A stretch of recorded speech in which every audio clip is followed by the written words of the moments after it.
Okay, we will go ahead and get started. So thank you all for joining us this evening. Um, so the way this is going to work, actually, we're all going to stay together in one group. We had a little bit of a larger group this morning, and so we broke out into small groups. But with the small number that we have here tonight, I think we're just going to all stay in one room. So we're just looking for feedback today. Um, you all received the framework last week along with the technical notes that our partners wrote. We're not going to go into the technical notes. That was just given to you for your information to review. If you do have questions, you can certainly follow up with us.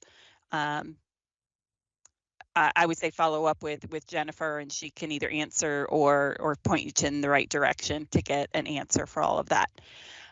So today we're just going to go through the framework. Jennifer is going to give a little bit of discussion about that, and then Laura is going to kind of facilitate from there as we have our discussion, and then I guess we won't really need share outs. So we're kind of changing this up on the fly here. So Jennifer, I'm going to go ahead and turn it over to you to get us started on the discussion for the framework. Sure, thank you very much, and welcome everyone. Thank you for joining us and taking part of your evening to discuss really important aspects of a reimagined assessment system and accountability program.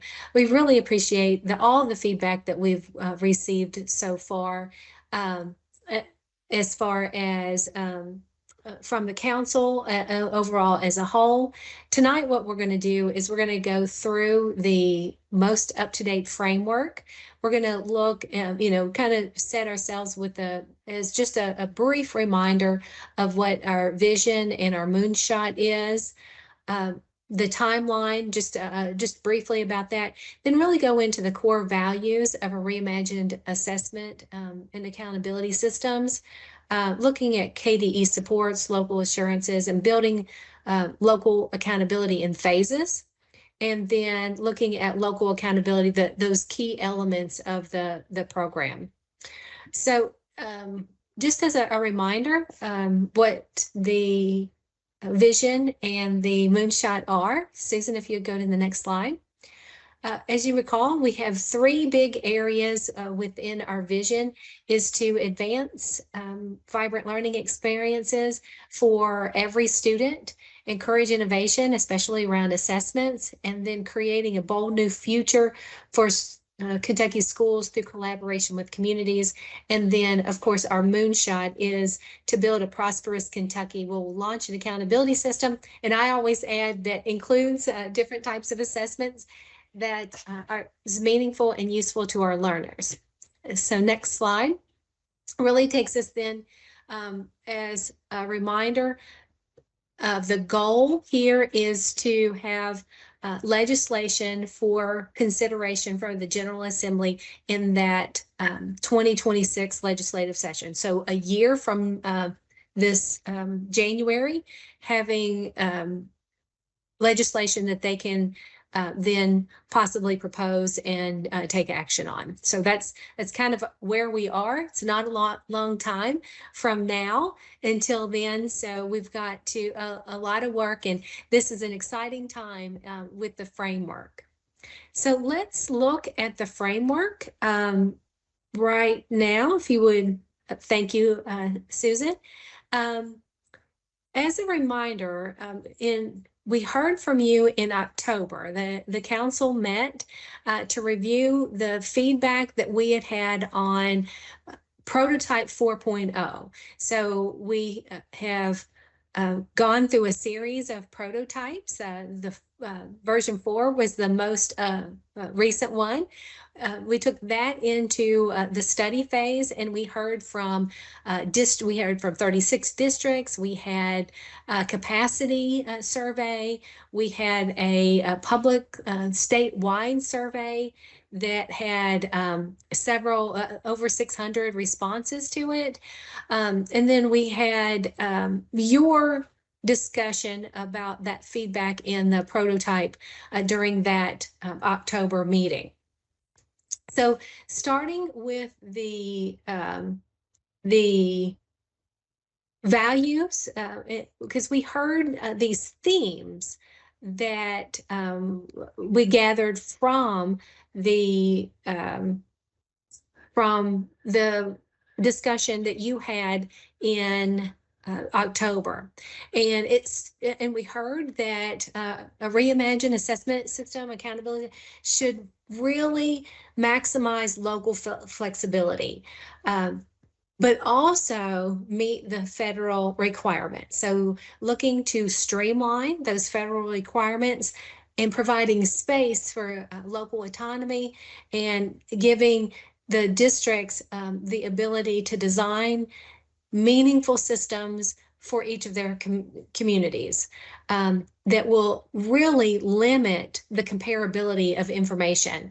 So we're looking at a federal system that is streamlined, balancing the information from a local system that is not as comparable. So we would have a federal system that is comparable and a local system that really would not be comparable because of the local autonomy and the decision making that could happen within each of the local districts.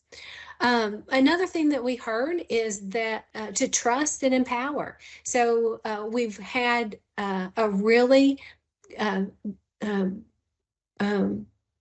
good work and building trust within our local communities with our education leaders and families, community members.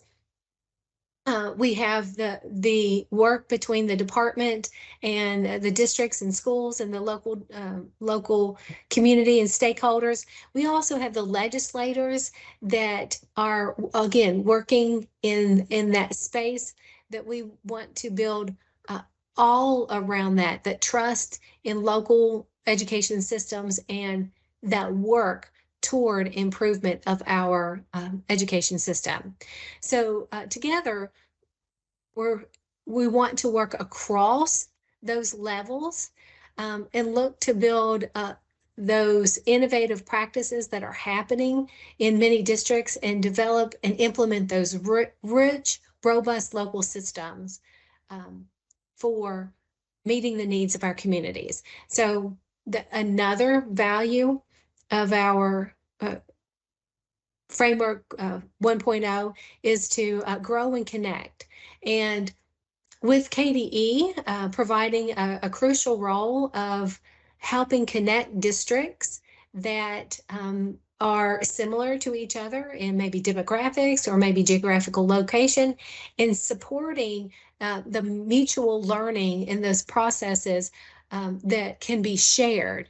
We have many districts who are already deeply involved in local accountability, and we want to help other districts in that space. So we want to take the opportunity to provide that support so that they can learn from each other and help in ways that would benefit the students in the classrooms.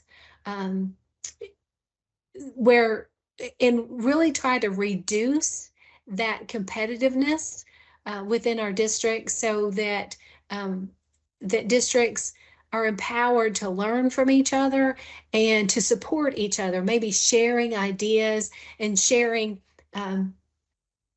approaches that work, and maybe sharing lessons learned from things that maybe didn't go as planned. So really trying to build up that connection between our districts so that we as an education community can grow and learn from each other. Next slide, please.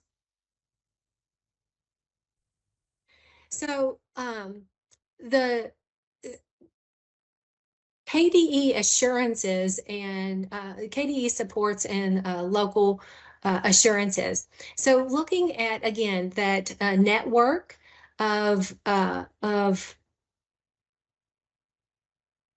communities to learn from each other, and bringing that forward as a process where our districts then are, again, sharing insights, sharing their challenges, sharing innovative practices, and where things work and maybe don't work so well.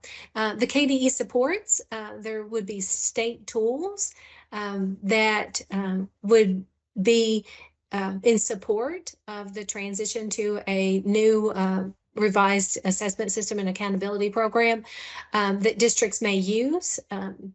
There, for example, in assessments, you've seen in the framework that there's going to be several opportunities for districts to opt into um, assessments. There's going to be opportunities for districts to opt into pieces that the state could provide for a local accountability system. There's going to be a school report card that could then connect to a local report card. So state tools that would help provide the insights and some measures toward local accountability if the district so chose to do that.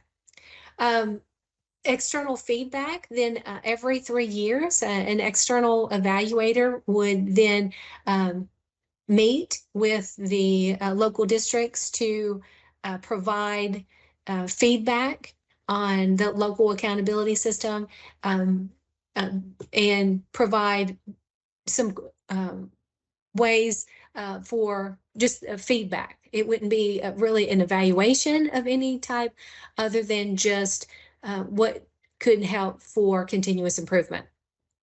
Local assurances would be that the districts would provide processes and assurance that they have engaged with their communities, whether it is their business communities, their faith communities, their families, their local stakeholders, and engaging in conversations to help develop that local accountability and providing information that they gather information from all their stakeholders, parents, students included in that that assurance. A public display that there is within the local accountability system, there is rich information around what they have chosen to focus on and what their local priority is. And that include breakouts for each student demographic group in lieu of, and this would be in replacement of that statewide color rating. And again, it would be disaggregated by student groups. The last piece, the building the local accountability in phases. We wouldn't be able to just say go forward and create your own accountability system. Good luck. There would be a need to provide the capacity for that. We'd start by learning from the lessons of the local labs of learning and engaging with a pilot group of districts who would want to design and implement local accountability systems, and really, again, trying to learn from each other, gather feedback about what, again, works and what some challenges were in that process so that others don't have to encounter those challenges. Then after that pilot group, expanding and scaling to more districts across the state, and then again, full implementation and sustainability with that local accountability, with the focus on that ongoing support and professional development. So a lot that would go into really creating local accountability systems, and also, working toward, and we'll talk more about performance-based assessments when we get to the accountability elements. Now, let me pause here. So again, we want when we're talking about flexibility and comparability and that confidence, we're really envisioning a system to be flexible enough for local districts so that they can choose either the state assessment approaches or the tools that the states are being offered, or develop some local assessment approaches in different areas. And we're going to talk again where those flexibility areas are. Um, we envision a system that will continue to contain, again, those comparability pieces, and then some that are not so comparable. So I think that's still a big difference in the direction that we're going, because what we've got now is we've got common components of every piece of the system. We've got common components of assessments and accountability, and we're really opening up and trying to break that glass that says everything has to be comparable, because it really doesn't. So we're trying to really look at what's common, and provide flexibility in that local autonomy to focus on areas that are important for the local district. So let me stop there. And I took a little bit more time because it feels like that we have a little bit more time that we can talk here, because we have such a small group. I think now what we're going to do is we're going to transition to some small groups. No, we're going to stay in this small group. Well, I think we're just over 8, I think, Jennifer. So okay. We're at 10, so we can break out and do 2 with, well, Susan, would we be able to make sure that we get the members into 2 separate groups evenly? You're on mute. Okay. Or let's. Okay, she's saying yes. I can hear her behind me. Okay. We can.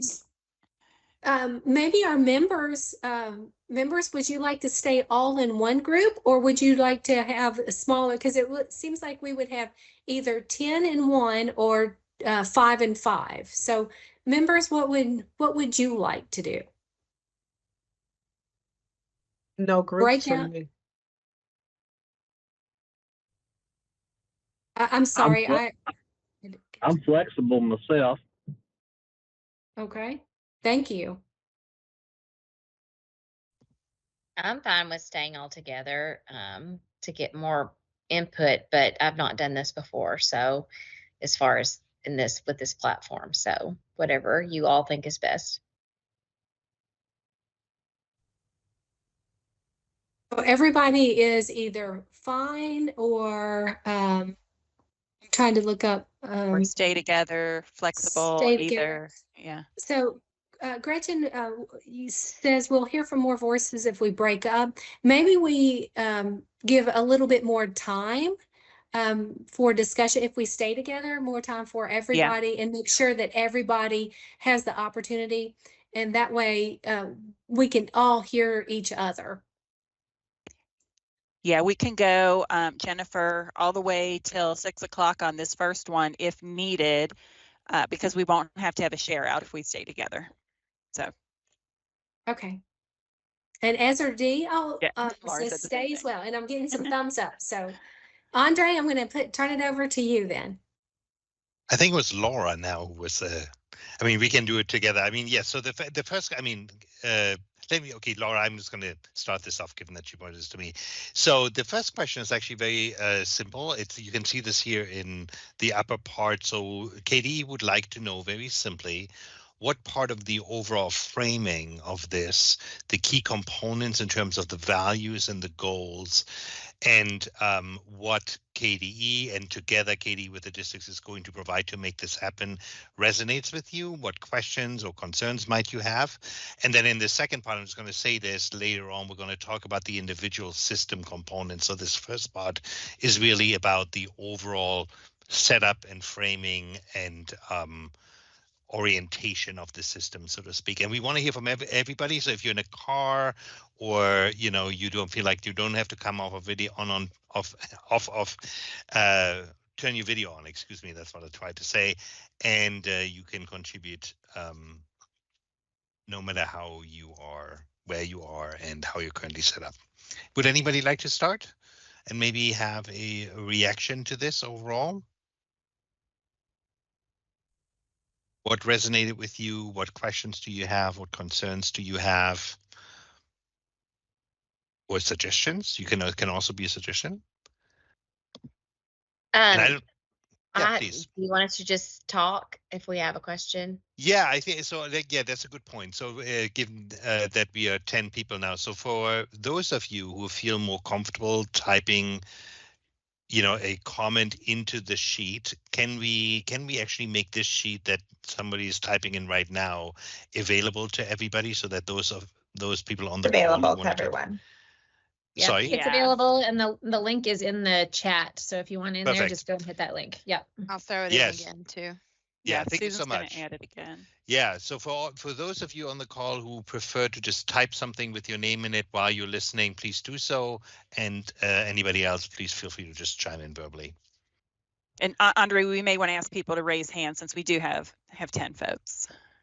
Yeah, that's a good idea. Let me see. I'm so used to Zoom now where I can see this much more easily. So if somebody raises, does anybody want to start and raise their hand, or just? And the raise hand button is on the top of the screen if you are looking on a screen. Yes. So it looks like Ria.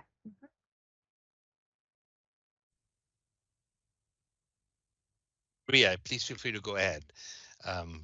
We saw that you had raised, and then we have Azadi next. We have and Michelle. Okay, so my comment, and I haven't opened up the sheet to type in it yet, but when you said we were going to have possibly have the pilot districts with the, I guess, the local laboratories of learning, and I hope I say that right. Yes. You said it right.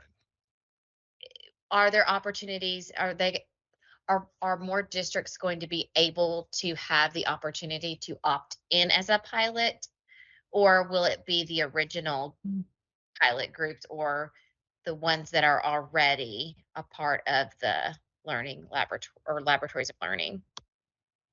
Yeah, so what's the scaling approach for this, right? So who would like to address that? I don't want to speak for, it's a good thoughtful question about how this is being designed over time. I think I would respond with a question for you, Ria, which is, are you asking because you would place value on making sure that the pilot is open to districts that have not participated as an L3 so far? Yes. So maybe there are districts who were not maybe as, I don't know, for whatever reason, they did not choose to. And maybe now they think, oh, maybe I want to. So is that going to be open to them? And I'm not saying that is a good idea or a bad idea. I'm just wondering, like, for example, my district's not a part of the pilot. They may not want to be either, but we're a relatively large district, so maybe that's why they didn't opt in to be one of the L3s. But or not L3, whatever, local laboratories of learning. But I just didn't know if that was going to be something that was going to be opened back up. Like I said, I don't even know that my district would want to do that, but my district is not currently one of those. Yeah, and there's different ways also in which the participation into different phases of this work can happen, right? Because even right now on the L3s, the different districts are working on very different kinds of aspects and problems. So I think if you are And I'm going to just say this, and then the KDE colleagues can sort of disagree with that if they want to, or add to this. But I think the intention would be that, first of all, that if you are a district and you would like to pilot a particular kind of innovation and would like to have some help, that you should raise your hand, so to speak, either in your local community within, for example, a co-op, or individually to the State Department to see what kind of supports you can get. And I know there's always that question about, like, will there be funding attached to this, or will this just be a process? But I would say that my guess would be that the KDE would like to, first of all, know what the interests are and what the problems are that different districts are trying to solve beyond the original L3s, and then to see how that can all be configured. But that would be my sort of assumption and guess. Does anybody from KDE would like to speak to this and have a different model in mind, perhaps? Yeah, Sarah Snipes may have more definitive plans, but yes, I would see that we would need more districts involved in that, so that the more districts that we have trying their local accountability system, the better for scaling and implementing across the state. Yes. Hey, Ria, I'll just add, I think that's a great point to raise. The language specifically in this framework that you have references L3s and others. And just in design, I think that's very intentional to think about. There are a few districts out there who kind of looked to local accountability work outside of the L3 kind of bubble, if you will, right? So that pilot group. So we do have several districts who are kind of out on their own doing that work outside of that particular community of practice. And I think there's a lot to learn from that. They didn't have the same types of structures. They didn't have the same community of practice to work within. And so I do think that there are others across the state who are invested in local accountability already, and those who have expressed interest in certainly doing so. And Sarah, to that point, I know you are doing this sort of with your regional innovation specialist. Your office is doing this continual outreach, right, via both surveys and visits, and you work with the cooperatives also. Do you want to maybe say one more word about, like, how you are sort of trying to find out, who is interested in what ways? Is it surveys? Is it through conversations? What are sort of the means that you are using? Yeah, I think the most common on-ramp that we're seeing as a trend is really portrait of a learner, right? So we have about 140 districts across the state who have opted into that design. And so where does that lead, right? That leads to some great opportunities to have discussions in the community about how do we hold ourselves accountable to this portrait. And so just given the nature of the volume of communities who are invested in that work, we're taking that as a really big signal, and the steps that our team and our partners who are investing in that to move folks along a continuum of implementation of their portrait gets them to a point where local accountability is certainly guiding some of the conversations at the local level as well. So a growing number, most folks aren't there yet, right? But I think we are well on the path where folks are being supported to a place where they could see themselves developing a local accountability system. Yeah, fabulous. Yeah, sorry, and somebody Andre, else. could I add on to that, Andre? Yeah, of course, Susan, anytime. I think it's also important in this question, when we think about the phasing in of local accountability, that we define what we're meaning when we say local accountability. Are we meaning the full part? All the parts would be piloted, or the part that you're working on would be piloted? So is that capital L, capital A, local accountability as defined in the final product of a reported dashboard, or is that the parts and pieces that will eventually build to a broader system? I'm not asking that question to be answered. I just think that has to be defined when people are deciding whether they want to be in the pilot.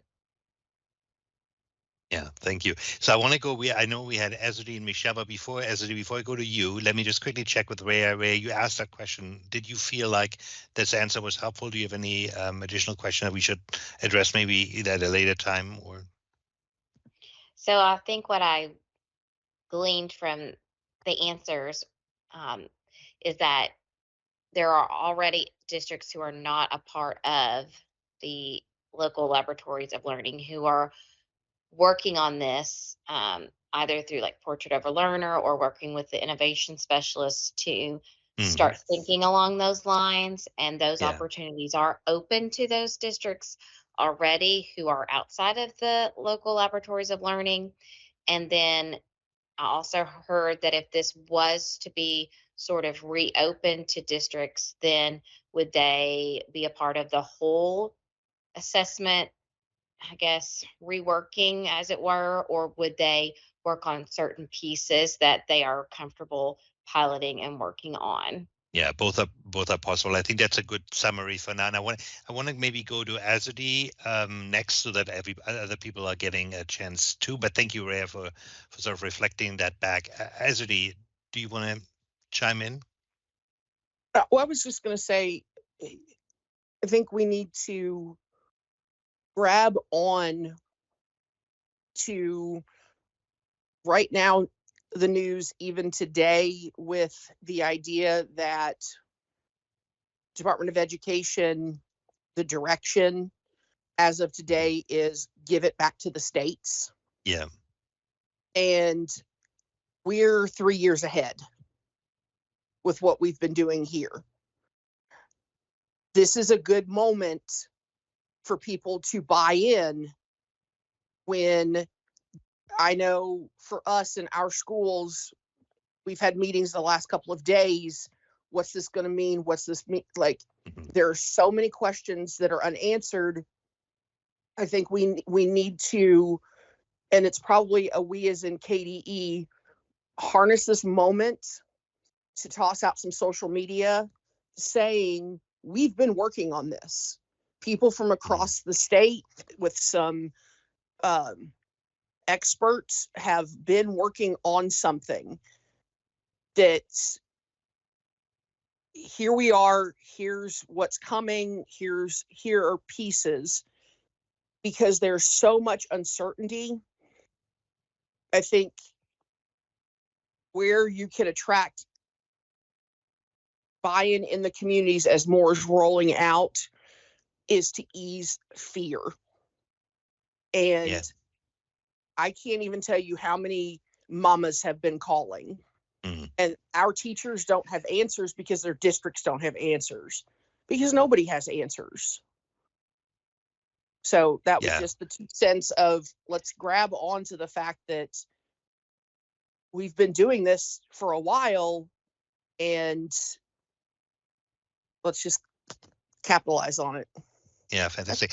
I'm going to, Representative Tipton, I saw that you just raised your hand. I could imagine you want to respond directly to Azadi. So Michelle, I'm going to maybe wait for just a second and give you, Representative Tipton, a chance to address this. Did I sort of guess that right?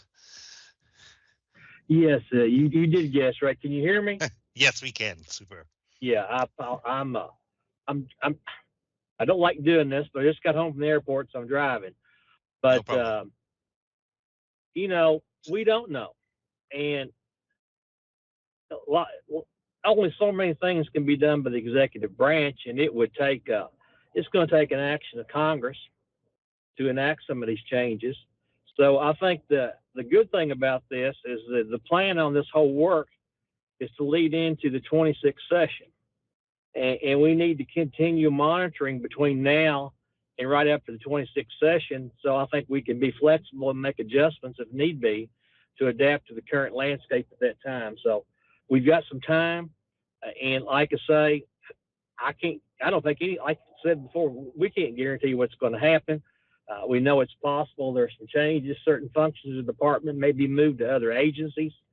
There's talk of block grants to the states to implement policy. Yeah. We just don't know right now. But the good thing is we've got some time between now and before the 26th session starts to monitor and make adjustments if need be. Yeah, thanks for sharing that. We hear that from a lot of the states. In fact, those kinds of like concerns and considerations on wanting to play this out. I mean, this morning, I will just quickly say we had several conversations in our group around sort of this idea of just remembering that any choice that is being made around the accountability system and the assessment systems is essentially reflecting values and beliefs, what's important, and that's signaling that into the communities from the state perspective and locally, obviously, as well. So this idea of saying, if federal requirements were suddenly be looser, like what are the things that we would stand behind, that we still want to continue to measure as a state, and what locally, what would we like to do if some of the requirements were to go away? I think it's a good time to sort of take that as an opportunity to really think that through as part of this process. So I appreciate you saying that. So Michelle said that she had a question answered, so which is great. Is there somebody? Sarah Hatton. Sarah, you have your hand up. Let's hear from you.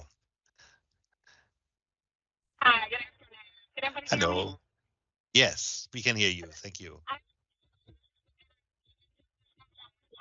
What Representative Tipton said, as well as Azurdy, about leaning into the moment. But I'm wondering, and I'm sorry, I'm driving myself. And I wasn't sure who talked before Azurdy about additional districts being given the opportunity to do the local accountability piece.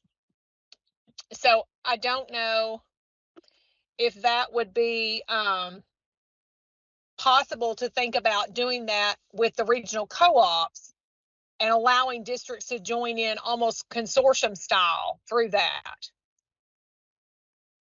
Yeah, maybe Sarah, this is a great question, I think, for Sarah Snipes. Sarah, because Sarah, you were thinking with your team a lot about sort of how to make this sort of innovation, the scaling it, sustaining it, taking the temperature. Do you have anything that you want to add to that by any chance? Don't want to put you on the spot, but I think you're just a great person. No, that's fine. Well, and preface everything right by saying we're kind of in this conversation together, right? Yeah, so we can cast the perfect vision of what we would hope for in terms of collaboration. What I do know, Sarah, in particular, is our co-ops were very active in helping us create toolkits and resources that would help a district pick up that process, the L3 process, and go with it with as much or as little support as they desire as a community. And so co-ops are familiar, and especially in the folks who staff their deeper learning teams, and we continue to have those conversations. So I think you're spot on. We are more than happy to have conversations with our co-ops. They have close ties to their communities. They know their districts well. And certainly we love our 4 regional innovation specialists, but 4 people can only be in so many places at one time, right? And so really a collaborative effort, I think, continues across the state to really make this happen. It's the only way it happens. Agreed. And I just feel like there's some moment right now to really be pushing more out, almost PR wise, because I get snippets of conversations. What do you think they're going to do with the social studies exam is a big one that I've been discussing with teachers lately, because I've had questions about it. But I feel like at this point, we've got the opportunity to really kind of emphasize that local piece, and pushing it through regional co-ops, I think, is a way to do that. That's really helpful input, Sarah. Thank you so much for lifting that up. And Sarah Snipes, is there anything? If I can kind of bounce off what. So, okay, so sorry.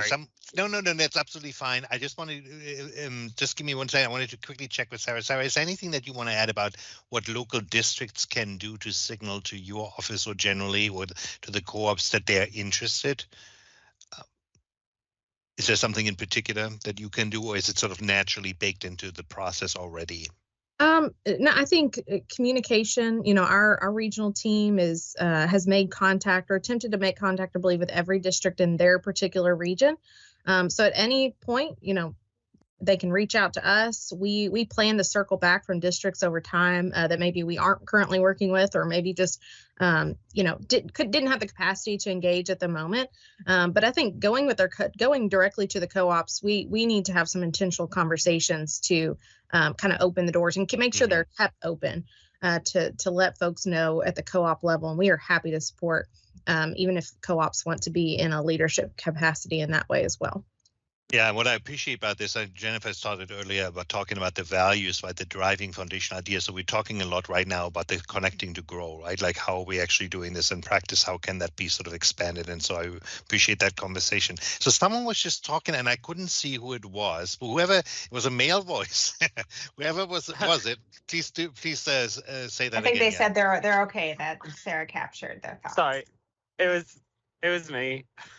Who is me? Sorry, I don't have everybody on the Jordan. screen. It's Jordan Pack. Sorry.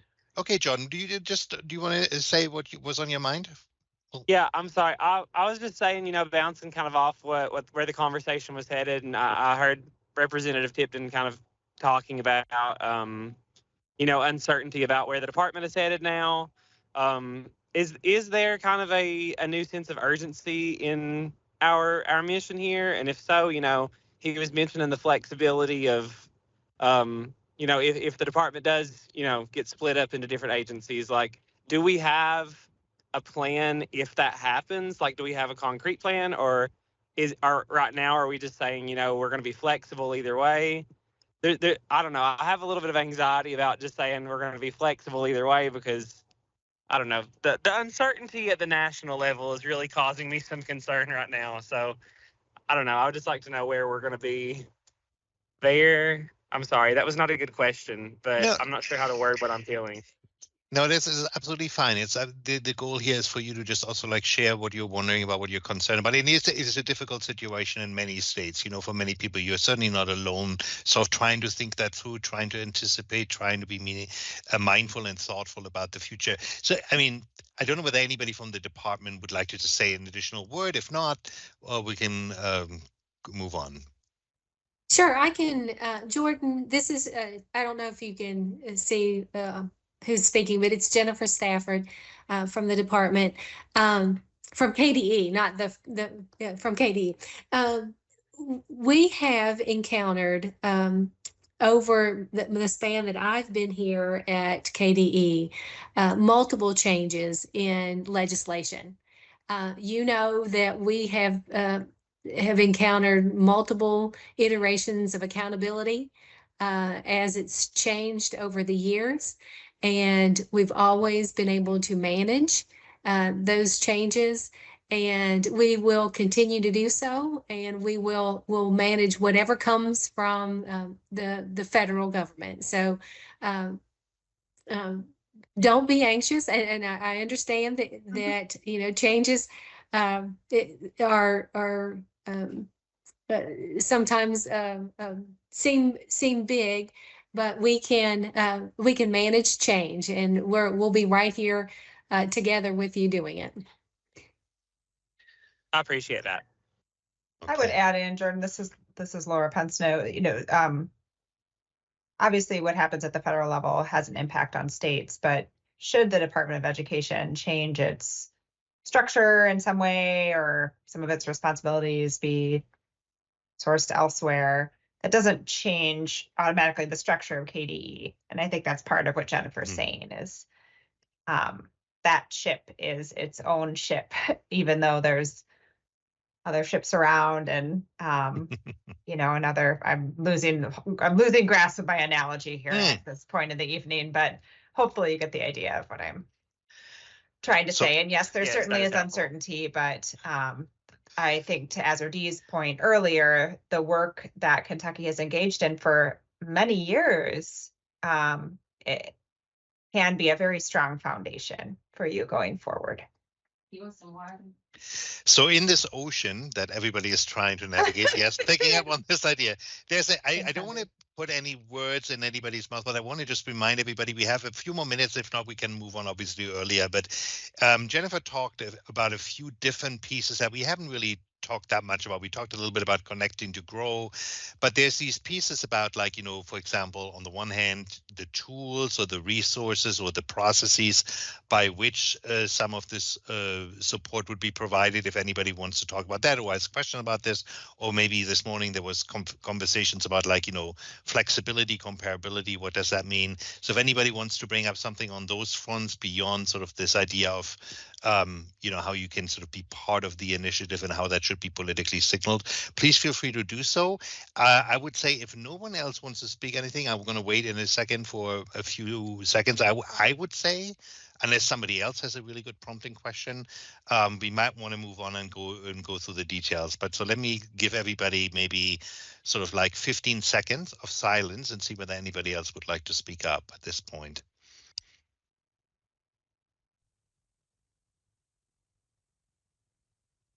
No shame if you want to.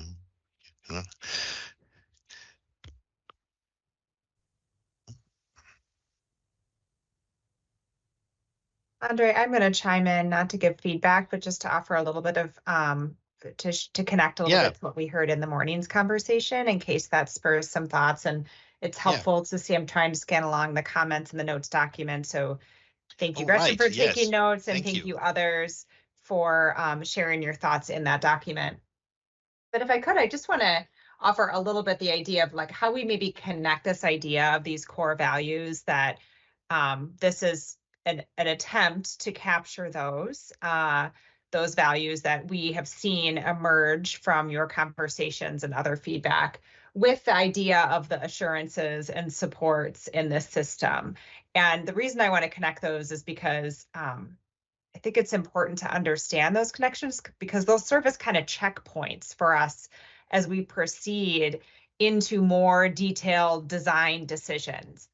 So if we are saying the system needs to try to balance flexibility and emphasizing that kind of local autonomy with having some shared checkpoints that are more comparable, like statewide assessment results, one thing that we can check for as we proceed into design decisions, are we appropriately emphasizing local autonomy in the design of the system? Are the supports, for example, that KDE is committed to providing, aligning with local needs? Are the assurances that we're asking both, that this framework would ask both districts and the state to adopt, do those allow for that appropriate flexibility as well as comparability? So I'm just trying to draw a couple connection points to help illustrate why we felt like it was important to articulate what we feel we've heard, and hopefully frame it up in a way that makes sense around assurances or kind of shared agreements. We all agree that we understand that if we're engaging and we're choosing to build out a local system or continue to maintain that system, then we're going to commit also to reporting that, the results from that system, and making sure that that's publicly available. The state continues to commit to providing a robust data dashboard as well. So those are just some of the ways we can think about these values and assurances and supports as checks that strengthen the foundation of the system and kind of help it build up stronger from that foundation.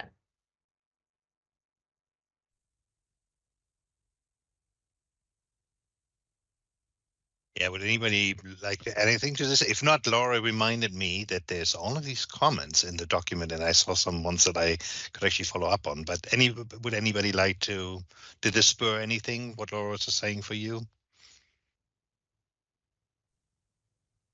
And I'm not trying to spur any more conversation. I just wanted to offer some of that, because some of those points came up this morning as folks were thinking about them. And I agree, we certainly can proceed on to the more detailed decisions or conversation about the measures as well.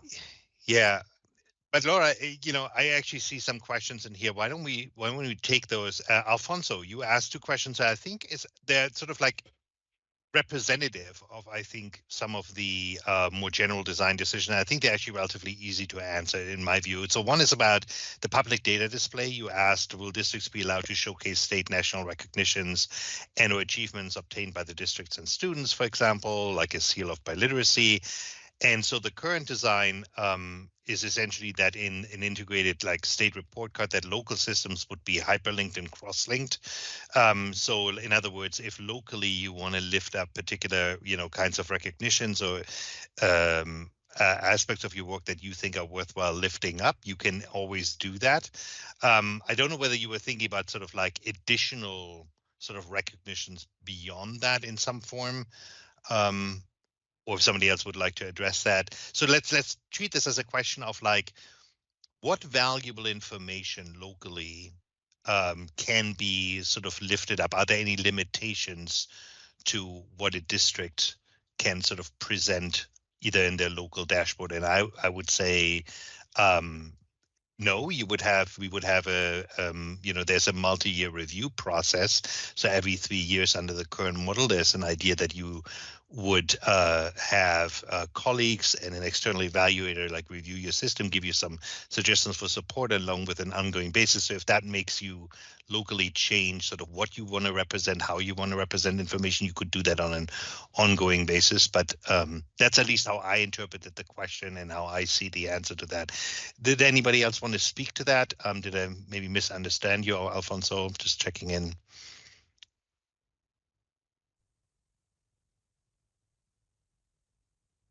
Alfonso, are you still there? Did you hear me? Mm-hmm. Sorry, yes. Okay. No, sorry. I'm preparing dinner for my kids. Thank you for the answer. I think the reasoning behind asking this question is because I'm thinking that in regard to, for many years I have always heard about the accountability system, that specific topic on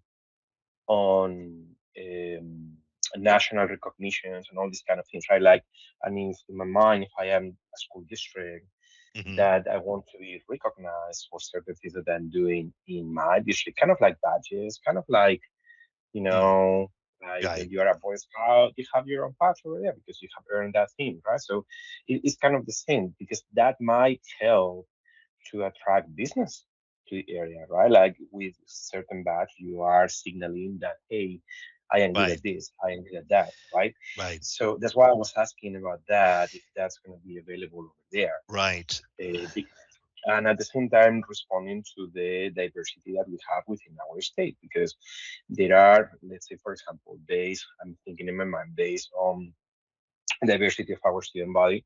So it comes to me one of those stories from the pilots, right? Like Shelby County. In Shelby County, they have a very big diverse student population in terms of multilingual learners, right? So the work that they have been doing over there for the last couple of years has been really amazing, right? So of course, if let's say I am a business that it's focused on globally and cultural competency business, right?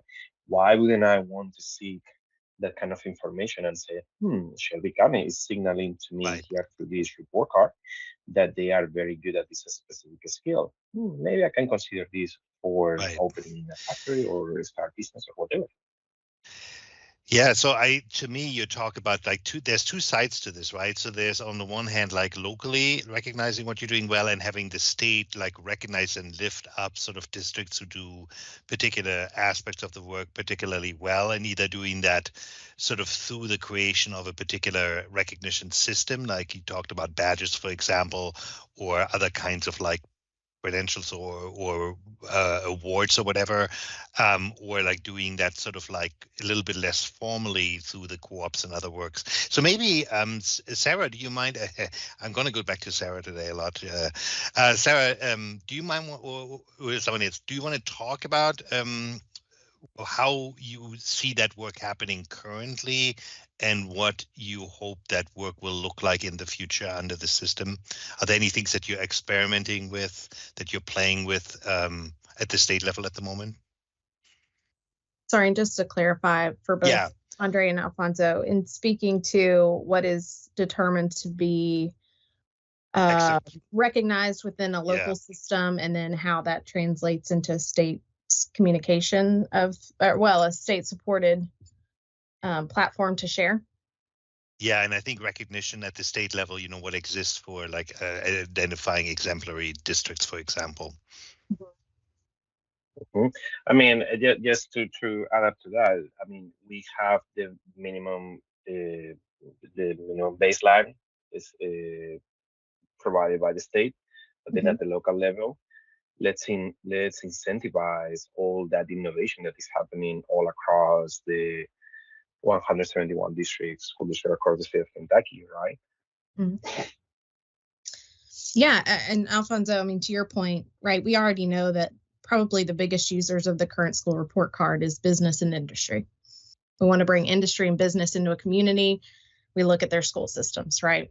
And so, I think you're spot on with the importance of being able to lift up relevant information that's not currently shared that would be of interest to not only business and industry, of course, but then capture a broader interest of our families and general community.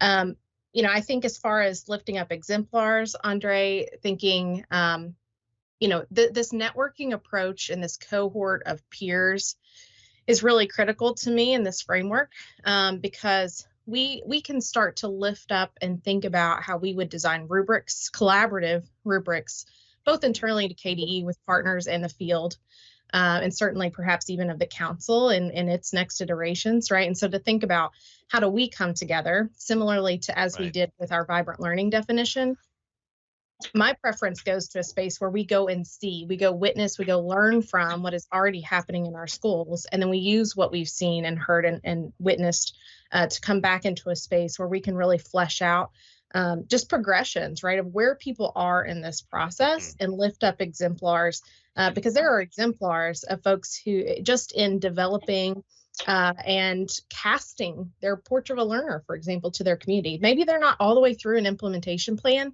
but they've got that part down, right? They can communicate that well to their community, even though they're still very early on in the process. So I think that's really been our approach so far, is how to find the good in all stages and phases of the work.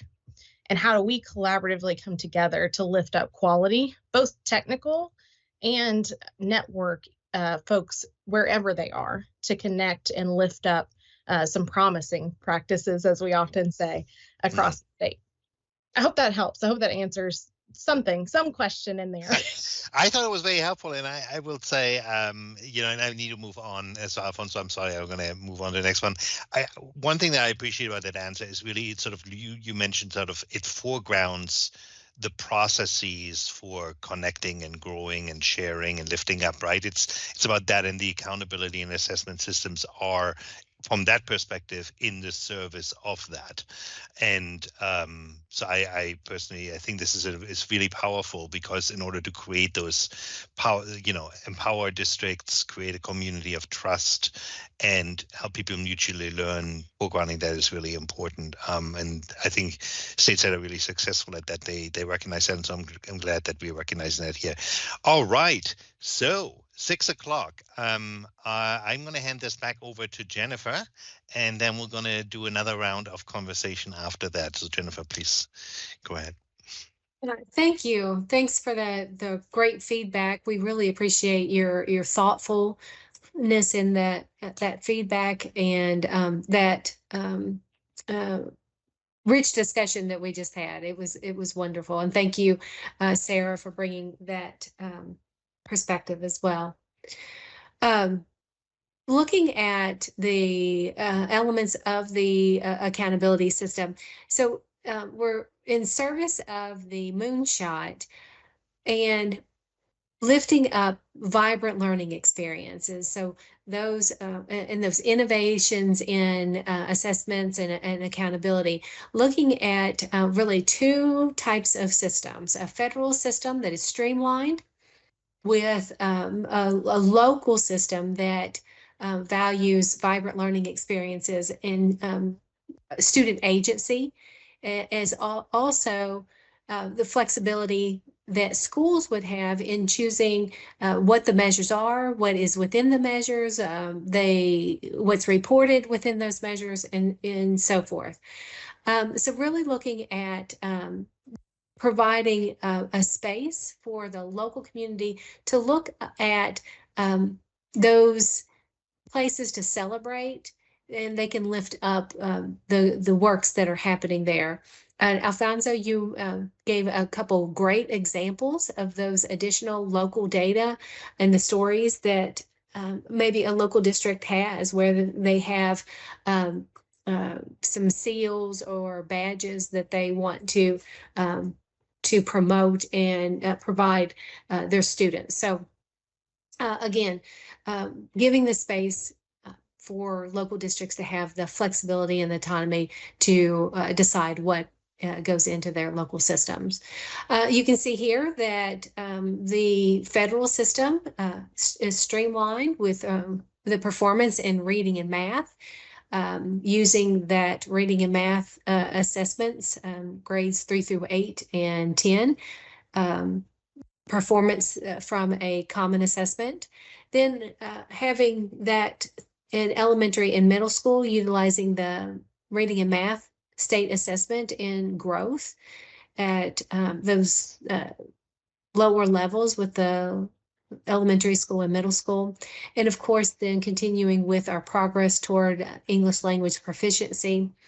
Also, the science assessment would be common and included currently in this model in the federal system. And then the transition readiness and graduation rate would remain the same.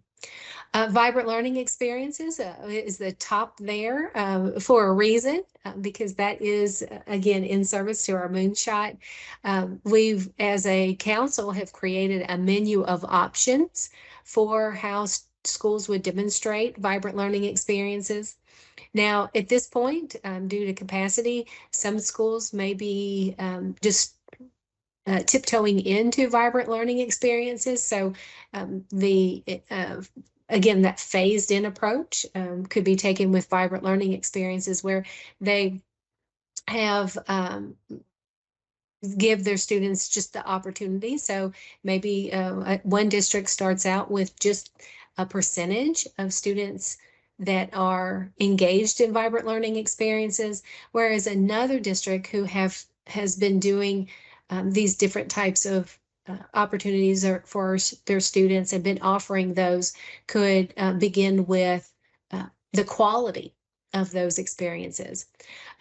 Shifting the social studies and writing performance to offer districts an opportunity to create and report their own competency-based assessments that they would create and administer on their own, or giving them the options of opting into a state-provided measure for grades 3 through 10.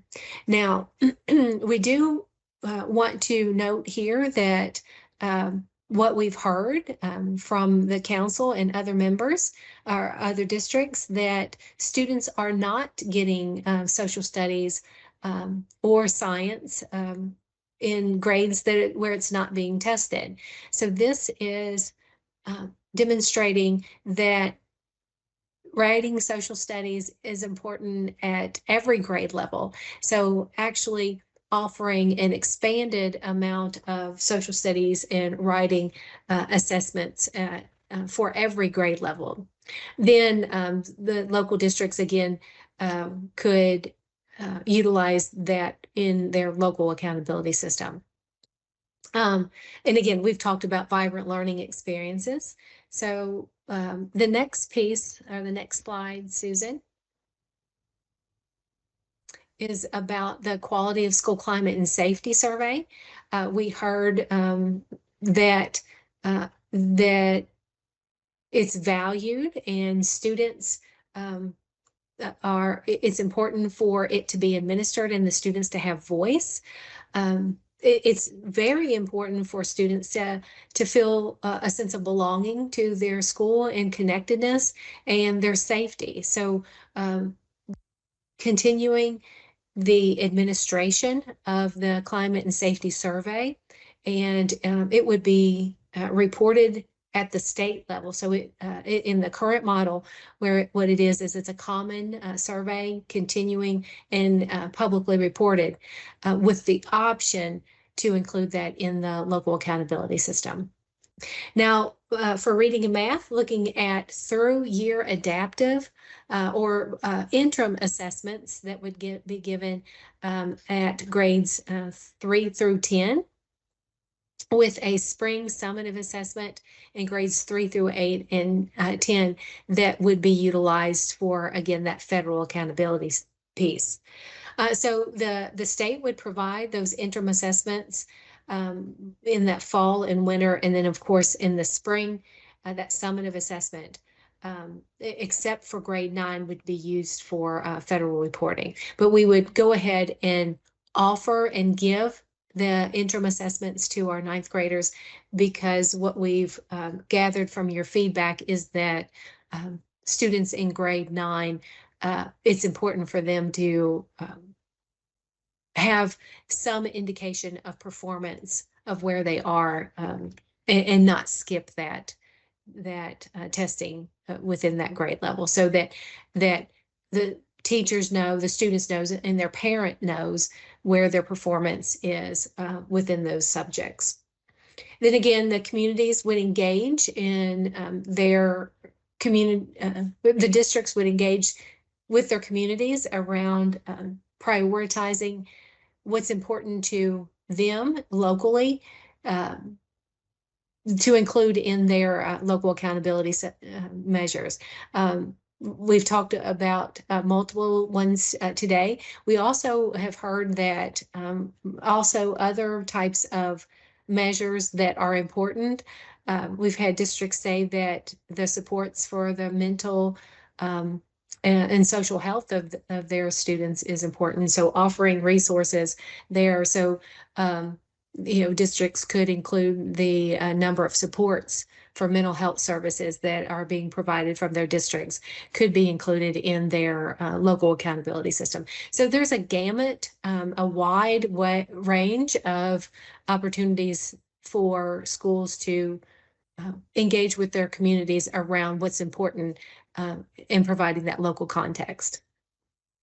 Moving to the federal system, currently in federal law, as it stands today, there is reading and math performance would be included in a timely manner. And again, that exception of grade 9 that would be administered but utilized for instructional purposes only. Individual student growth would be, again, every year for our students at the elementary and middle school level, and no change for English language proficiency, nor transition readiness and graduation rate. I think I have just one more slide, and Rhea, I see your hand up, and I see Representative. So Andre, we've got lots of discussion. Just one more. Yes, one more thing. We've talked about the science. It's currently in this model in the federal system, and again, giving the value of science being taught at every grade level. So offer optional science assessments in grades 3, 4, 6, 7, and 9. Shifting the state administered required assessment to grades 5, 8, and 10, with the removal of social studies and writing from the state administered. That gives space for the science to transition to those higher grade levels. And then transition readiness, graduation rate continue as it is, as they are, and then the federal classification would be utilizing these common pieces within the federal system for classification of comprehensive support improvement, targeted support and improvement, and additional targeted support and improvement. So that is the current model as it stands. So I want to hear your feedback. So I'll turn it over to Andre, and I think Rhea is the first to have her hand up.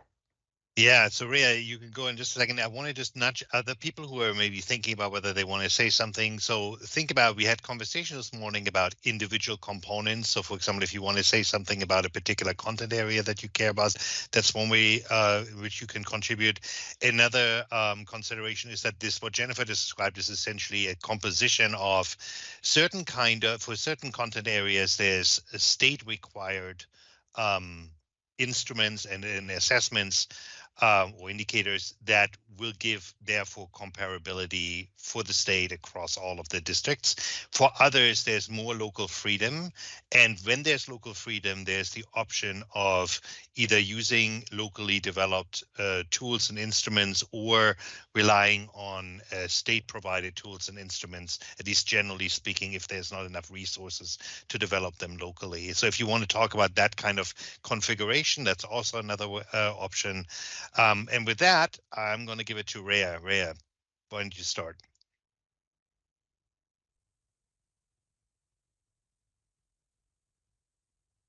Rhea, we can't hear you. If you're talking, at least I. Yep, I am. I'm so sorry. There we go. No problem. So I saw with the local accountability, reading and math with the through assessment. And then I saw the federal as well with reading and math, and that's sort of in place because that is required or mandated, as it were.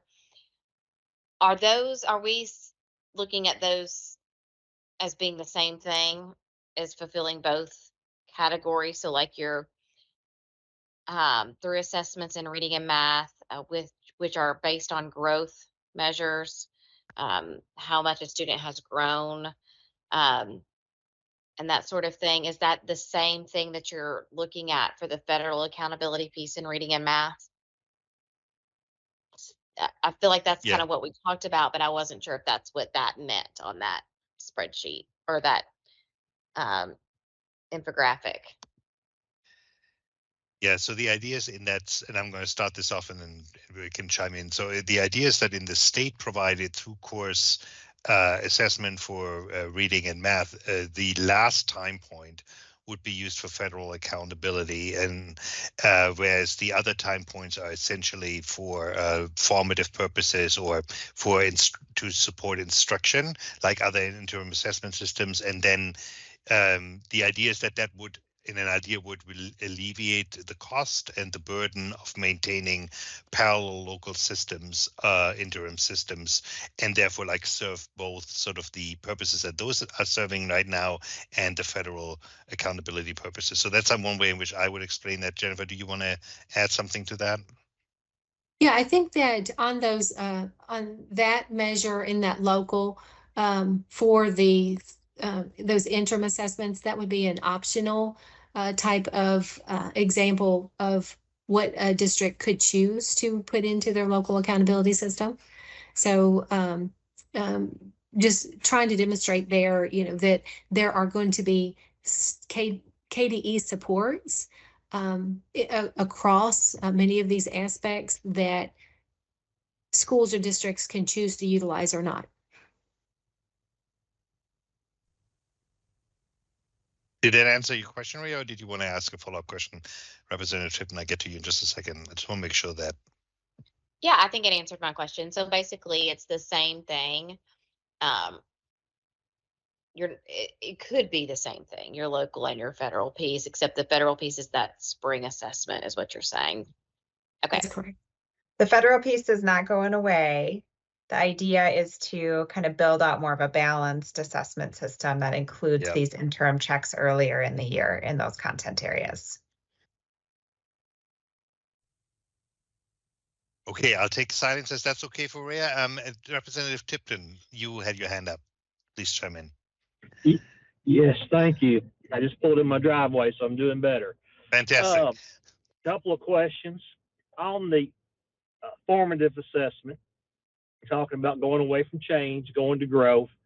Are we talking about the formative assessment being measured from end of grade to end of next grade, or are we going to start at the beginning of the assessment given at the beginning of the year and compare it to the end of the year to determine that growth? So the growth piece would be on the summative assessment from spring of one year to spring of the next year. So the end of one grade to the end of the, basically it would transfer a whole year from the grade. Okay. Yes. And my next question is, we're looking as I know schools get a final score. Do we have a rubric on how much each section's going to count? Like how much is the formative? How much is the growth? How much is the summative? How much is the culture score? How much is the graduation rate? Do we know how much percentage each of those factors will contribute to the final score? Not at this point. That's going to be part of the design and the continued discussion. So that is not a part of this discussion at this point. Okay. Well, I didn't know if y'all had gotten that far or not, but that was just something I was curious about going forward. I would mention a couple of things in response to Representative Tipton. So 2 points. One is regarding growth. Yes, the growth measure for purposes of federal accountability would be end of year to end of year.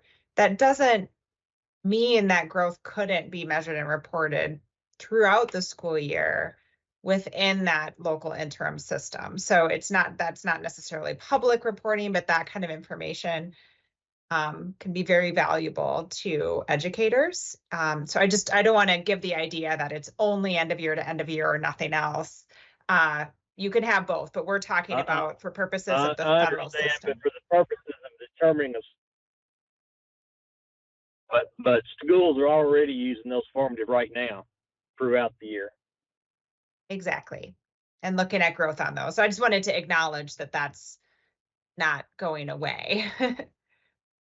And then the second thing I wanted to mention regarding the weighting is, as Jennifer said, that's not all kind of tied up in details yet. We do know that certain measures have to be weighted more than others, and those are the academic measures generally have to be weighted more than the measure for school quality and student success as the requirements are written right now. And again, that's just in that federal piece. Okay, thank you for the explanation.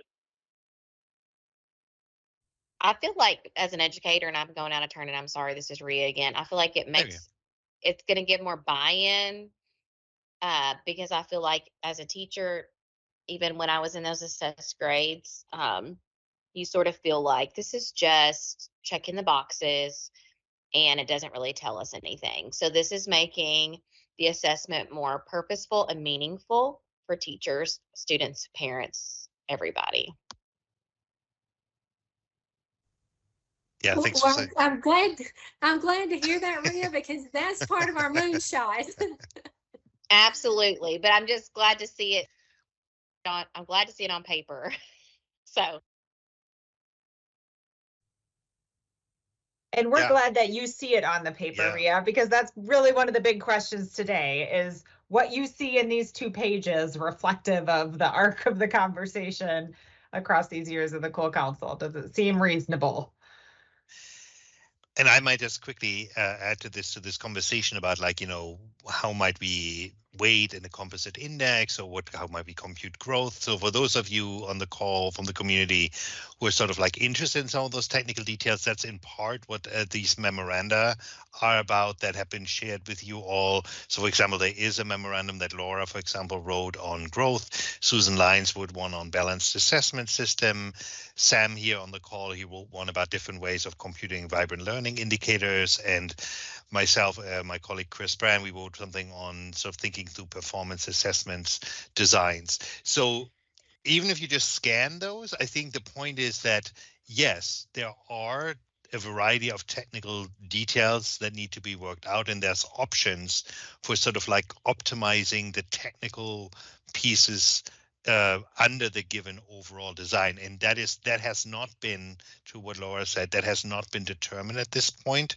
So today, this isn't like, if you said like, I like this overall, you're not committing sort of implicitly to a particular way of computing growth. So or like a particular model for specifically having performance assessments in the system. Just to mention that's clear, and that's part of this process of mocking up and playing out different pieces at different levels of detail that are sort of the next steps for this work. All right, so that was my quick soapbox. I'll get back off of that. Who else would like to share their thoughts? I'm going to go back into the note-taking document here, and then maybe actually let me ask Gretchen, you're taking the notes, right? Did you see anything that should be lifted up since you have been typing? Is anything that sticks out to you? Kathy had some questions early on that kind of came in before the discussion. So I don't know, Kathy, if you want to say those into the space or not, but they just haven't been covered.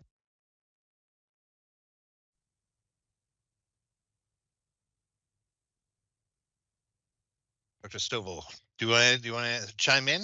We'd love hearing from you. Kathy, we love hearing from you. Especially if you may not be able yourself. to get in. No. I'm sorry. No, there you are. No, Listen, I wasn't able to take it off of mute. Fantastic. I think my questions, I just wanted them on record, the questions that I had. So I'm pretty good with everything that I've heard. I don't have anything to say. Okay, just wanted to check. Andre, can you believe that? Oh, you always have so many thoughtful things to say. We love hearing from you. Kathy, I do want to acknowledge that, you know, your first comment in particular very much resonates with the discussion this morning, where folks are really looking for that distinction between the current state and what is proposed, if I'm understanding your comment correctly. And as I look back, I see you guys frozen. Can you still hear me? Yeah, we can hear you. Okay. Kathy, did you want to say anything to this? If not, I have a question for you too. But No, that was okay. Laura summed it up. Perfect. So my question for you is, you made this comment in here. You asked, is the federal reading and math performance enough? And I was going to ask you what you specifically meant by that. For me, I could interpret that in different ways. Do you mind speaking a little bit about what you meant by that? Well, when you look at the things that are local and the things that are federal, we have so many local issues that are going on as it relates to literacy across the state. And we actually just had an article published in our newspaper regarding wanting to close what the Ford Institute proposed as 8 schools in Jefferson County being closed because of their poor performance and part of it, of course, is literacy. So I'm just wondering I haven't always felt that the federal reporting for reading and math is enough, and that we may want to look at deeper ways of reporting, and also looking at the fact that we have literacy laws that have been implemented, and we have the Kentucky Reading Academies. How are we really using them and ensuring that all of our districts are taking advantage of using the resources that we have? So that was really what my question. I don't know that I don't think that it's enough. I mean, I think I will say something quickly, and then I want to ask somebody who can speak to the sort of, actually it's a part of this that has to do with school improvement work. But so, I mean, on the one hand, I think what you're underscoring is that reporting something at a given level, especially if you report something at a higher aggregate level for accountability purposes, is certainly not enough to understand sort of the contextual factors that drive potentially or have influence performance in a particular content area, like, for example, reading and especially early literacy. So for that, you need to do deeper, and you need to understand what initiatives are in place, right, and how they're being implemented and what locally is being done to support that work. And I think that's a great question I don't know whether anybody at KDE is here on this call who could speak to maybe saying, this is how the school improvement team is currently working with local districts in order to understand how, you know, literacy initiatives are being implemented. You know, what do struggling schools need to do? What do they recognize they need to do? How do we use the data to help them understand this? And then how does this system that's being described here, how will that change those practices? Is anybody who would like to speak to this part about school improvement work and use literacy as an example? Because I think this would be a good opportunity to maybe just illustrate that. I'm not sure whether everybody even knows what those teams are doing.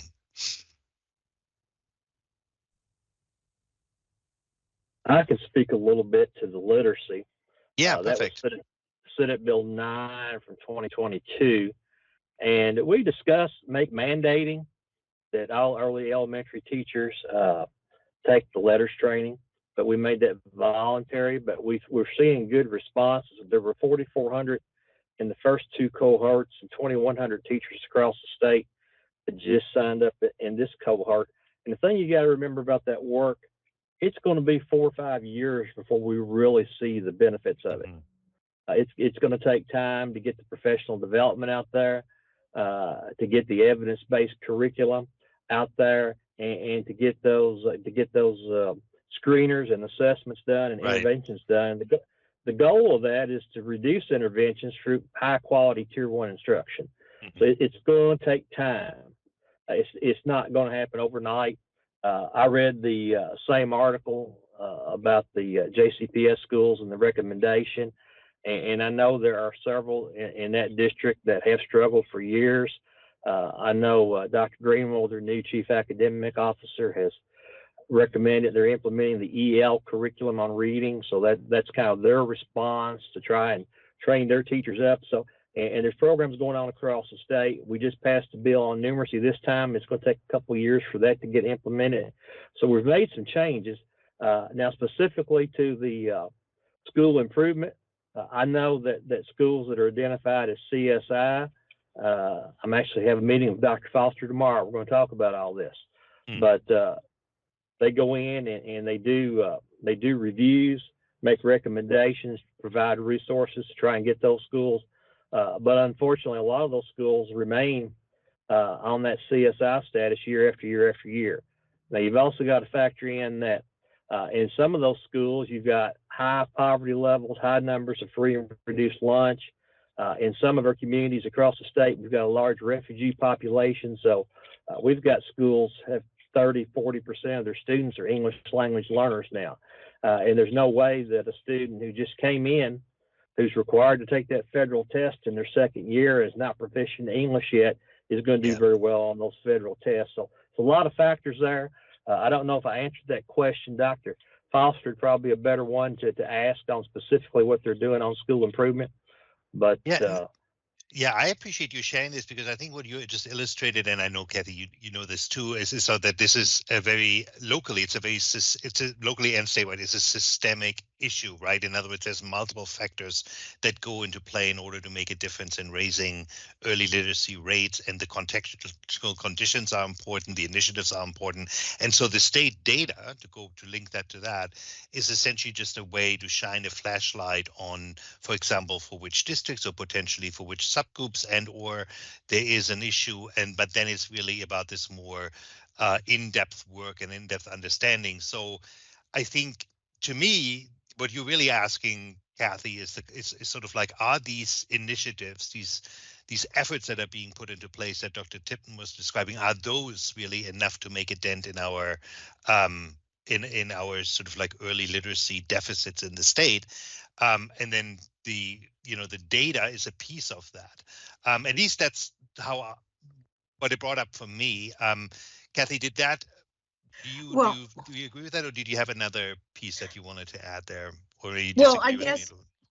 well, I heard everything that Representative Tipton said. Yeah. But I am all for district and school autonomy. But at some point, we have to start thinking about the children and what's going on. And I'm part of the cohort, and I'm a proud part of the letters cohort. And if someone had asked me to walk into a school and start teaching reading and literacy, I wouldn't be able to do all the wonderful things that I've learned as being a part of that cohort. And so, I'm looking at that article talked about 8 schools closing because they had low enrollment and low performance. Now, if they were using the letters program and the Kentucky Reading Academies, and they've had the opportunity to use those things. If they were using them, I don't think teachers are always saying, I want smaller class size. And you guys have all heard that. We need smaller class sizes. We need this so that we can serve our children. And the article was about closing schools because they were under enrolled and they were low performing. The literacy academies were an opportunity for them to perform at higher levels. And like I said, I'm all for autonomy for school districts and for schools. But just imagine if the teachers from those schools had gone to the literacy training, the impact that it could have had. And it may be that we close because they feel like it's too much money being spent in an area, in one school area. But that's just, that's just stuck with me. And I don't understand what we're doing in terms of making sure that all of our children have that equal opportunity and be included in all this planning around things that really matter. And what really matters is, if you can't read, you can't do math, you can't write a story, you can't do science or social studies. So I'm off my soapbox. That's it. Well, what I appreciate about this, and I wanted to see whether somebody else maybe move on to a slightly different topic. I see Rhea has her hand. But what I appreciate about this is that really what you're bringing to the forefront is this idea of problems of practice, right? That is sort of not captured in any specificity at the moment in any of the documents, but this idea of saying, if we were to identify the top 3 to top 5 problems that Kentucky as a state feels like it needs to address early, like what would they be? So then let's say early literacy would be one of them. And then, all the efforts that are currently in place and that could be in place in the future could be described. And then the question is, what are the risks, right? Like, to your point, it's like, I feel like I hear you say that you think that sort of the described reporting requirements in the new system for reading are almost not quite enough for you. Do you feel like there should be more, because that signals both the importance of literacy and it would give people more broader data? That's the connection that I feel like I hear you say. Would you agree with that? And then I'll go to Rhea quickly, or did I misinterpret that? In terms of the system, that's being proposed, do you think that when you say like the federal is not enough, you feel like there should be, from your perspective, more, you would argue for like more depth in the assessment of reading, or more grade spans being included, or something? Do you have anything like that you would say?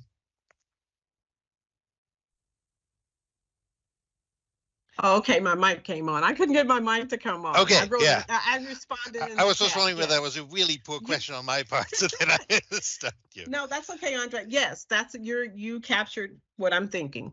Okay. And wanting to see implemented. Yes. Okay, just make sure that your voice is probably heard. Okay, Rhea, you're back.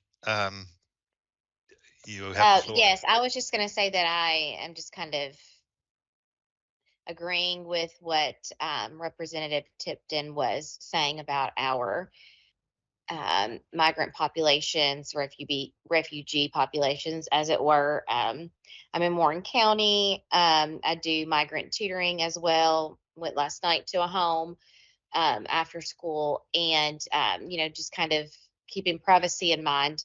There was a child, and I even had a conversation with a colleague today. I'm not sure, it's a little kindergarten friend, if this is a language barrier thing at this point. Is this do we need a referral for some sort of special need here? And that is, I think, something that we face with, and teachers face every day with our migrant and population, is that it's not hard, but it is something that's not easily solved. It's something that there are a lot of pieces and a lot of things are at play. And so I think, yes, our teachers have to be trained.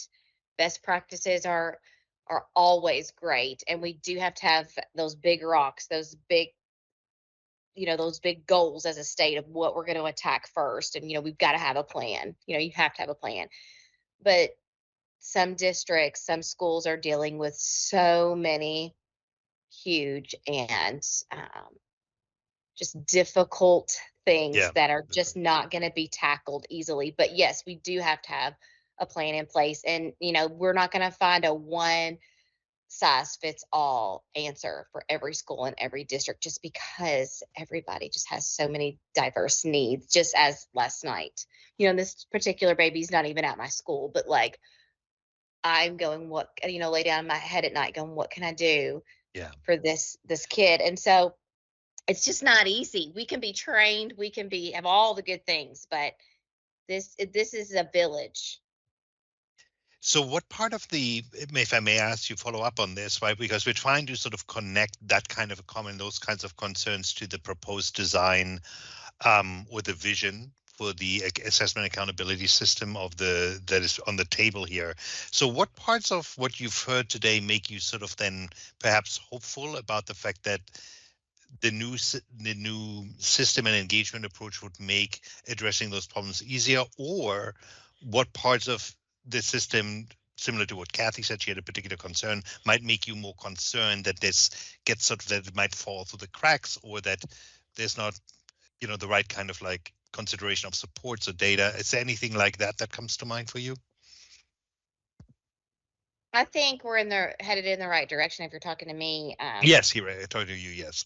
But I think, like you guys said, we're just going to have to get started, and we're going to have to see what we need to change and what needs refining. But I think our hearts are in the right place. I think looking at growth for reading and math, we're going to have less kids fall through the cracks. They're not going to be taking a test that's just this one and done at the end of the year. And we can't even use that data to help kids at all, because at the end of the day, it's all about helping kids, right?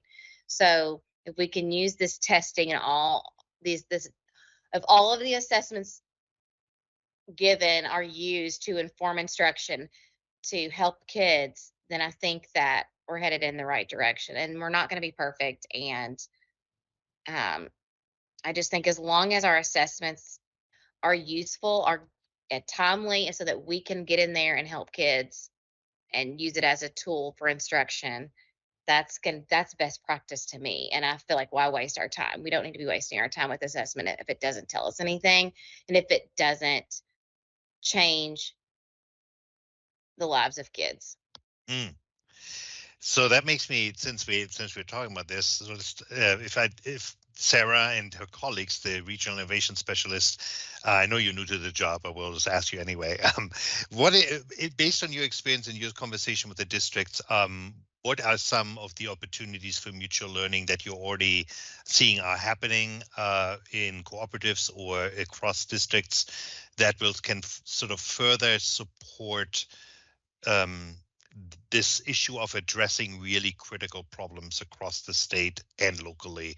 How are districts lifting the best practices up and sharing with others how data can be used? Is there anything that you want to build from? Maybe that's the way to ask that question. I'm trying to figure out like what can be built on that this new system might sort of amplify. Absolutely. So I'm the regional innovation specialist for the north and eastern part of the state. So I can just kind of speak on my area and what I'm seeing so far. But I think, like everybody is saying, just to kind of echo, districts want that. They want to work with each other. They want to collaborate. They want to see how other people are doing things, especially what's working well for you. And I think our co-ops are really, really, really helping with that. Yesterday, myself and Crystal, who is the regional innovation specialist for the Southeast, we spent our day at KUWL, and we were able to work with lots of districts there and make some connections. And just being able really to say, hey, I'm seeing this happening here. I know that you're wanting to see that. Let me help you connect the dots. And that's been really powerful so far, because like you said, there are great things happening. There are great things happening everywhere. And just being able to connect those dots for people seems to be something that's appreciated, that we can do, that because again, when we're as educators, we get in our four walls of our school or of our district, and sometimes it's hard to get out, or it's hard to know where to look. So it's been really nice to be able to do that for districts and to help make those connections. And Alexa, if I may ask you a follow-up question, then in terms of this imagined configuration, of local and state accountability features in this new system, what would you recommend are sort of like must-haves, or be either in terms of design or the implementation based on your experience of how districts are learning from one another? What are the things that you really sort of are excited about when you hear about the design of the system, or concerned about? Yeah, Yeah, so thinking about the design, I think the beauty of it is how unique it could be to each district. I think there will be some commonalities and there will be some similarities across the board, but I also think even neighboring districts, their local accountability dashboards may look very different. And I think that's okay because that's responding to what your community wants and what your community is asking of the schools, again, to build that trust. With each other. And, really, I think that's the beauty of it. And I also, just to kind of echo what someone had said earlier about the reading and math, like I think the state really, especially with reading, we have a lot of great things going right now, like letters training and, other opportunities. So I think it's just really going to be our job to help make sure that, yes, it's a federal piece, but we also take that to the next level as well, because it is of such high importance. And I think we can help by doing that, by just, again, making those connections. Hey, do you know this is offered? Do you know your co-op is offering this? The state is offering this. And I think just, again, to make sure we bring those opportunities to the forefront so districts know about those and can participate as needed. Yeah, thanks so much for sharing that. Is there any other regional innovation specialist or Sarah wants to add something to that, what Alexa said?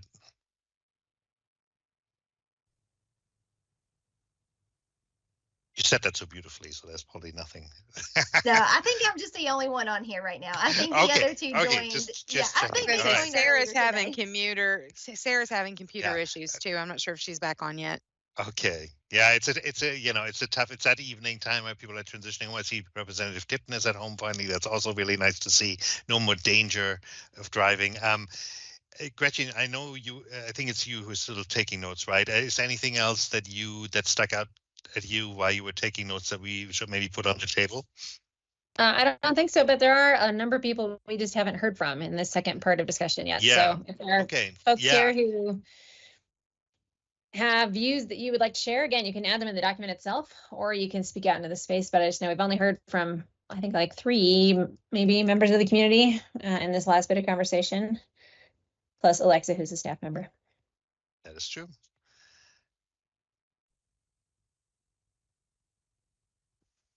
So the floor is wide open, everyone. Is there anything that this brought up for you? Anything that you want to share? An idea, a suggestion, a concern, a question?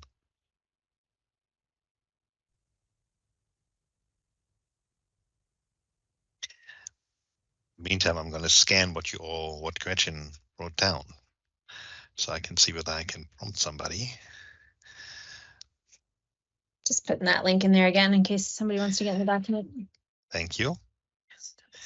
I know people are in transit, which makes that really hard, but. Yeah, I see Alfonso. Are you typing, Alfonso? Is that you? Do you want to? You had thoughtful comments earlier. Do you want to maybe share your comment? If you don't, I'm going to put you on the spot. Why not? Yeah, the only thing is my computer is dying, so I might have to stop for a minute to charge it. But it's what I said. I think it's pretty, the flyer pretty much shows a very well balanced system and reflects all the conversation that we have had the council up till today.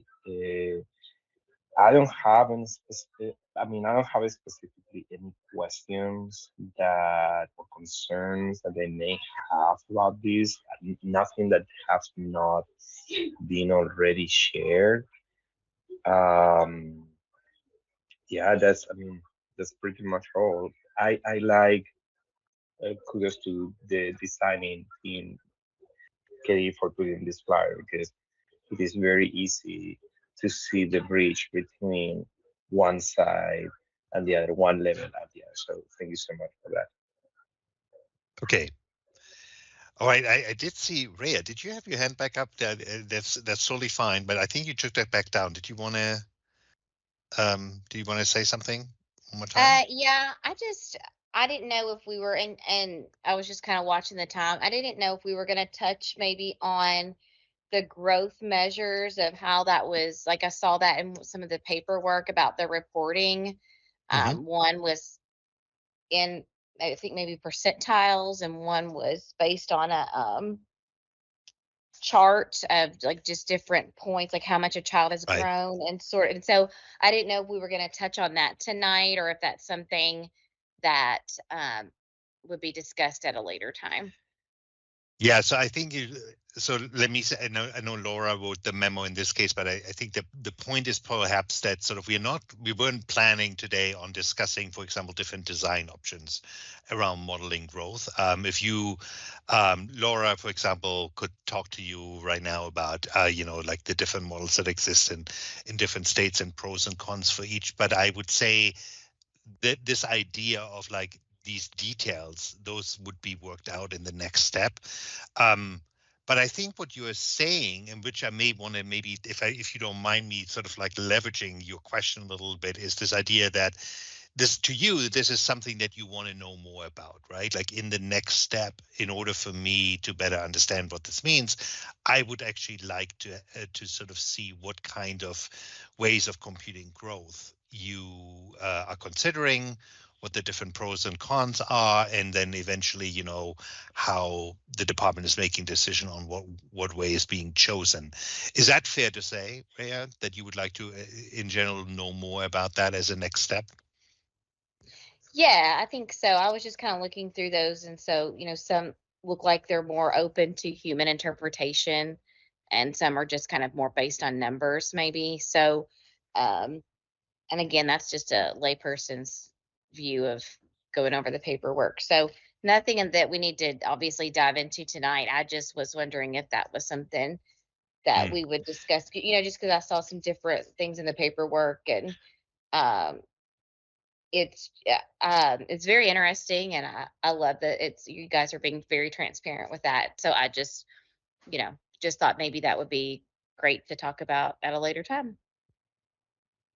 Yeah, thank you. Unless, I mean, Laura, if you want to say anything to me, it's sort of the broader point, right? About like, what are the properties, technical properties of different methods, and in what ways is there sort of like, do human interpretations of those numbers come into play for these different models, or in what ways? But I think that's a and relatively subtle point. Laura, did you want to say anything though to Rhea on this, or should we just take it as a general point? I think I appreciate the question, and thanks for looking at the papers. I think I would take the point for now, and it'd be something that we can think about how we might edit that, or in later discussion, think about how we talk about the interpretation piece. I'm looking at the time here, and we framed up the morning's conversation as those papers being informational and not up for discussion in the meeting. So I want to try to be fair. Yeah, I mean, we do have 10 more minutes, of maybe 5 more. Is it correct, Karen Dodd, that I have 5 more minutes because I wanted to build on that last question? Do I have 5 more minutes? We do need to do the wrap up, and we want them all to go into the form. Yeah. Okay, so then I will just say, for those of you who still think about questions like Rhea has about, like, what do you want, and what would be helpful for you to know more about specifically as a next step? That's always good to hear. So feel free to go into the template that we have here and just type it in. So let the department and us know what your specific needs are. We're glad to hear from you about that. And then, yeah, Karen, so I'm going to bounce this back to you. You can wrap this up. Thanks. Yeah. Laura, is there anything you want to add before we go to the end? We had talked about kind of summarizing across the couple meetings, but I am cognizant of time. So Karen, I think, why don't we talk next steps first? And if we want to kind of circle back to that, we can. I'm happy to offer a summary, but want to make sure we share the new information with everybody. Absolutely. Okay. So Susan just put in the chat again the link to the document that Gretchen has been capturing all the notes in.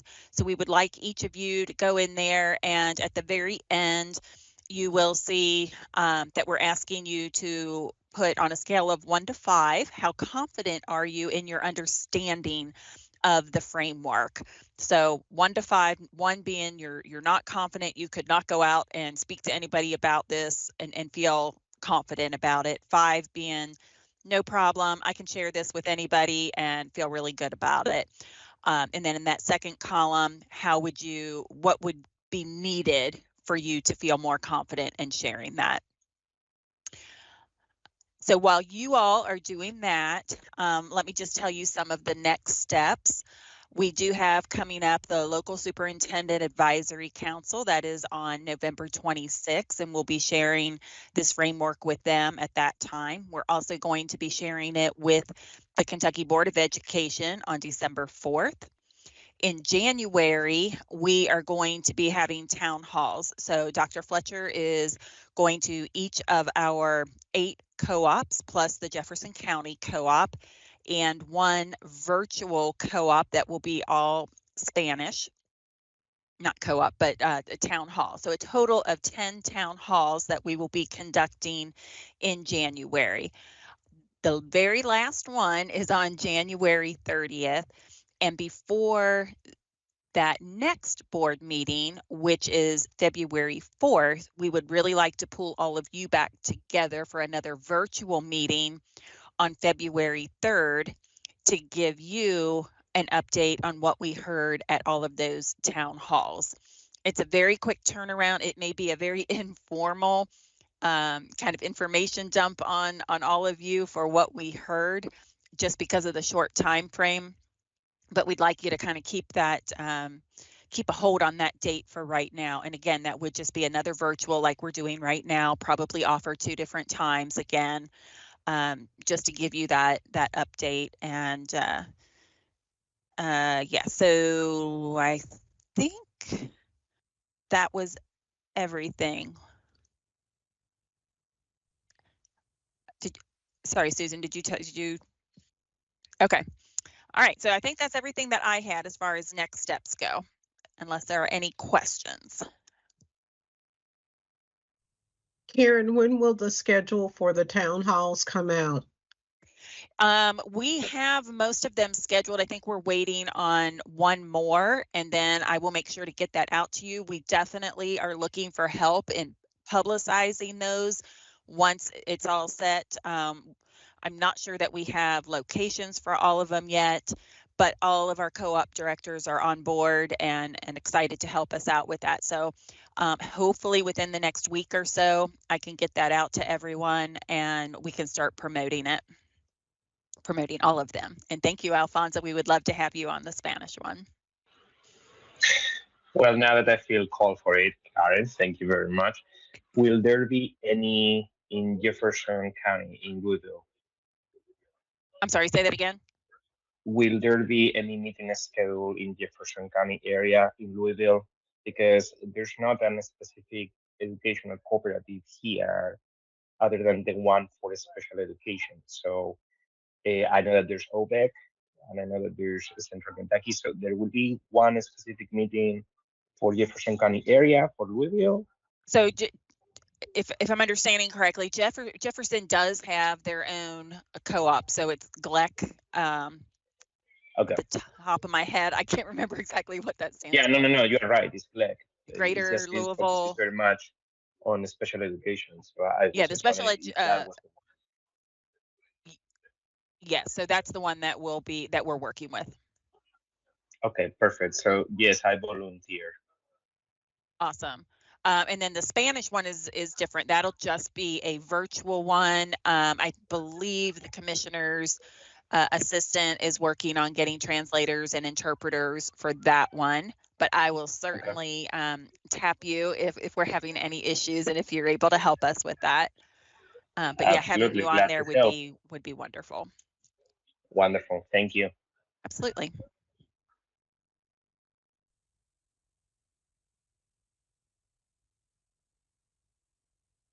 Okay, I think that's all I have.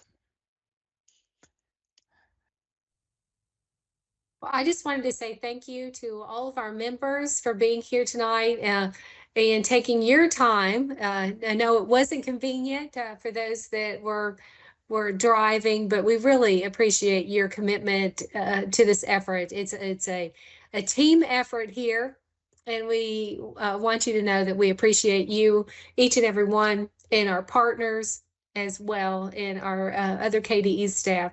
Thanks for hanging in here with us on this late evening. So thank you guys very much. I hope you have a wonderful Thanksgiving. Thanks, everyone.